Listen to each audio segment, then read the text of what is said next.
Did you guys know that in August of this year, 21% of real estate contracts were terminated before they got to the closing table? Um, that is shocking. So there was a Redfin article that is circulating now based off some data back in August. And fortunately, Atlanta was right at the top of the list.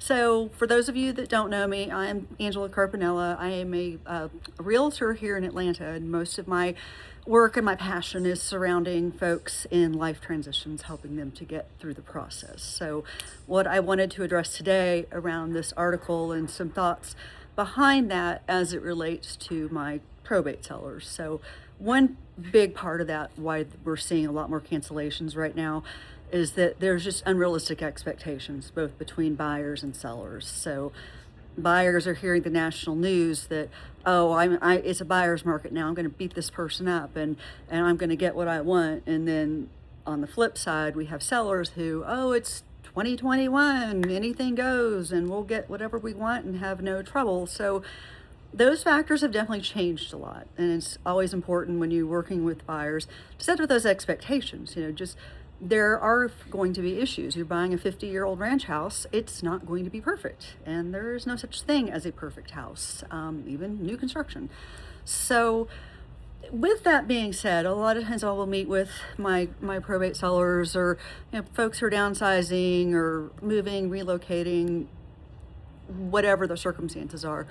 And just sit down and really look at the bigger picture. A lot of times it might be a family house with a lot of memories that might be 50, 60 years old. And they almost always, it's let's sell it as is. We don't want to do any repairs, which is wonderful. It definitely works well. However, we have to price it strategically for the work to be involved.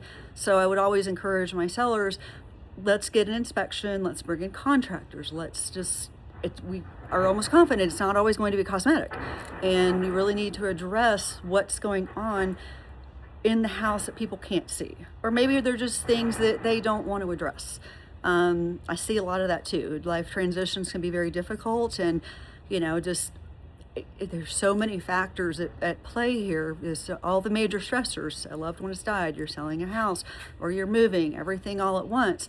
And that's why I'm here, to kind of get you through the process and try to have a drama-free transaction. So the first recommendation I would make, definitely get an inspection. Again, sometimes don't have the money up front to pay for it, but it will reward itself 20-fold in the long run. If we know exactly what's going on, we price it accordingly, and we look at the neighborhood comparables. Who recently sold? What's the competition? How much did they update? What are those updated homes selling for? So to factor that into our as-is cost. So with that, a buyer comes along and tries to type the property. I always advocate shortest possible due diligence, if any, and then we can hand them that report, or this is what we know what's going on. It is as is, and that's probably one of the biggest disappointments I see from sellers, even though we talk about it up front. As is not always as is. And this is especially true when working with investors. So my recommendation to them, we're not willing to do the inspection. We kind of have a ballpark of what's going on. With an investor especially, because there are some not so reputable ones out there.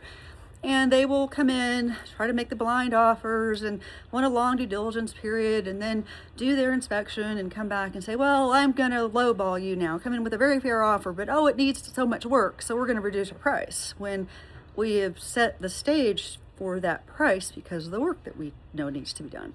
So knowing that a lot of these investors, this is how they buy from other investors. They will go in and do their homework, bring in their contractors, no due diligence, understand exactly what they're going to get into. So I push that with my sellers. Like, they really want the property, they need to do their homework up front and come back with no due diligence. And also a non-refundable deposit or earnest money. And those details help increase the likelihood of a sale going to the closing table.